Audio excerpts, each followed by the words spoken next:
ಅನುದಿನದ ಆಹಾರ ಏಪ್ರಿಲ್ 12 ಭಾನುವಾರ. ಆತನು ಮಳೆಯ ಹಾಗೆ ಬರುವನು. ಹೋಶೇಯ 6ನೇ ಅಧ್ಯಾಯ 3ನೇ ವಚನ. ಯೆಹೋವನನ್ನು ತಿಳಿದುಕೊಳ್ಳಿರಿ, ಹುಡುಕಿ ಹುಡುಕಿ ತಿಳಿದುಕೊಳ್ಳೋಣ. ಆತನ ಆಗಮನವು ಉದಯದಂತೆಯೇ ನಿಶ್ಚಯ. ಆತನು ಮುಂಗಾರಿನಂತೆಯೂ ಭೂಮಿಯನ್ನು ತಂಪು ಮಾಡುವ ಹಿಂಗಾರಿನಂತೆಯೂ ನಮಗೆ ಸಿಕ್ಕುವನು ಅಂದುಕೊಂಡು ನನ್ನನ್ನು ಮರೆ ಹೋಗುವರು. ನಮ್ಮ ಕರ್ತನು ನಮ್ಮ ಬಳಿಗೆ ಬರುವನು. ಆತನು ಹೇಗೆ ಬರುವನು?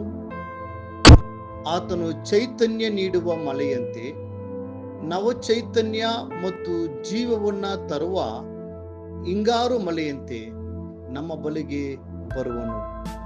ಎಂತಹ ಅದ್ಭುತವಾದ ವಾಗ್ದಾನವಿದು! ನಮಗೆ ಎಂಥ ಮಹಿಮೆಯುಳ್ಳ ನಿರೀಕ್ಷೆ ಇದೆ. ಆತನು ಪರಲೋಕದಲ್ಲಿ ವಾಸಿಸುತ್ತಾನೆ, ನಾವು ಭೂಮಿಯ ಮೇಲೆ ವಾಸಿಸುತ್ತೇವೆ. ಮಳೆಯು ಮೇಲಿನಿಂದ ಕೆಳಗೆ ಸುರಿಯುವಂತೆ ಆತನು ಭೂಮಿಗೆ ಇಳಿದು ಬರುವನು. ಅತ್ಯುನ್ನತವಾದ ಪರಲೋಕದಿಂದ ಭೂಮಿಯ ಮೇಲೆ ವಾಸಿಸುವ ತನ್ನ ಮಕ್ಕಳಾದ ನಮ್ಮ ಬಳಿಗೆ ಆತನು ಇಳಿದು ಬರುತ್ತಾನೆ. ಇದು ಎಂಥ ಶ್ರೇಷ್ಠವಾದ ಆನಂದವನ್ನು ತರುತ್ತದೆ. ಮಳೆ ಸುರಿದಾಗ ಬತ್ತಿ ಹೋದ ಕೆರೆಗಳು ಮತ್ತು ಜಲಾಶಯಗಳು ತುಂಬಲು ಪ್ರಾರಂಭಿಸುತ್ತವೆ ಮತ್ತು ಅವು ನದಿಗಳಂತೆಯೇ ಹರಿಯತೊಡಗುತ್ತವೆ. ಆತನು ಎಲ್ಲವನ್ನೂ ಎಲ್ಲೆಡೆ ತುಂಬಿಸುವನಾಗಿರುವುದರಿಂದ ಸರೋವರಗಳು ತುಂಬಿ ಹರಿಯುತ್ತವೆ ಮತ್ತು ಅವುಗಳ ಕಾಲುವೆಗಳ ಮೂಲಕ ಹರಿದು ಭೂಮಿಗೆ ಸಮೃದ್ಧಿಯನ್ನು ತರುತ್ತವೆ. ದೂರದ ಆಕಾಶದಿಂದ ಬರುವ ಮಳೆಯು ಭೂಮಿಯನ್ನು ತಲುಪಿ ಮಣ್ಣಿನೊಂದಿಗೆ ಬೆರೆತು ಜೀವ ಜಲವಾಗಿ ಹರಿಯುತ್ತದೆ. ಅದೇ ರೀತಿಯಾಗಿ ಅತ್ಯುನ್ನತ ಪರಲೋಕದಲ್ಲಿ ವಾಸಿಸುವ ಯೇಸು ನಮಗಾಗಿ ಭೂಮಿಗೆ ಇಳಿದು ಬಂದನು. ಆತನು ಕಲ್ವಾರಿ ಶಿಲುಬೆ ಮೇಲೆ ನಮಗಾಗಿ ಜಜ್ಜಲ್ಪಟ್ಟವನಾದನು.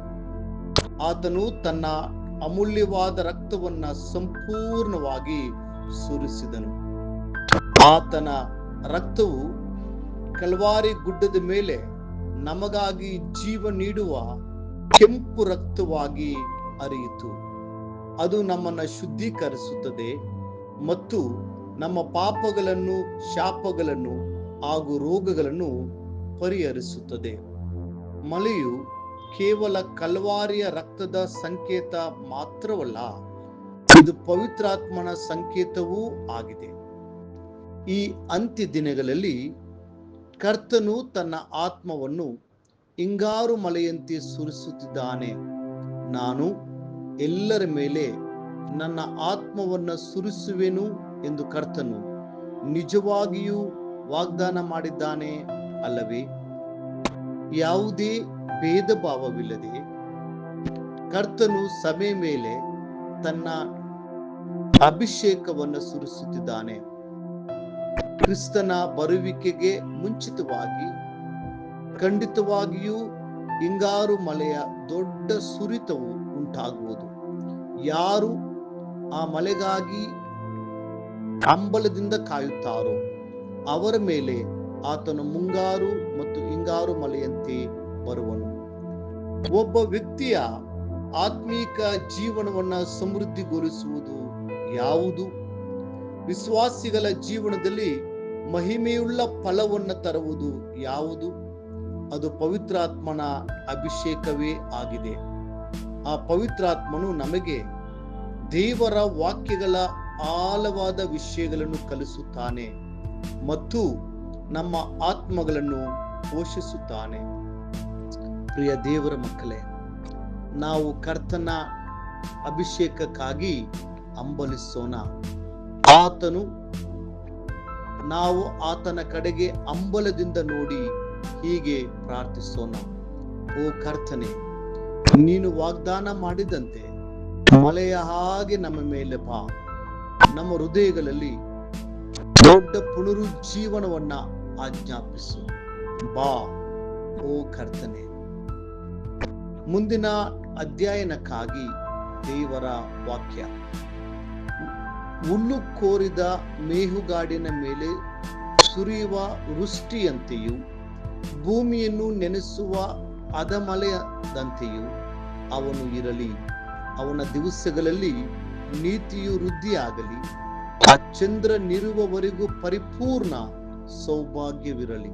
ಕೀರ್ತನೆ 72:6-7 ವಚನಗಳು.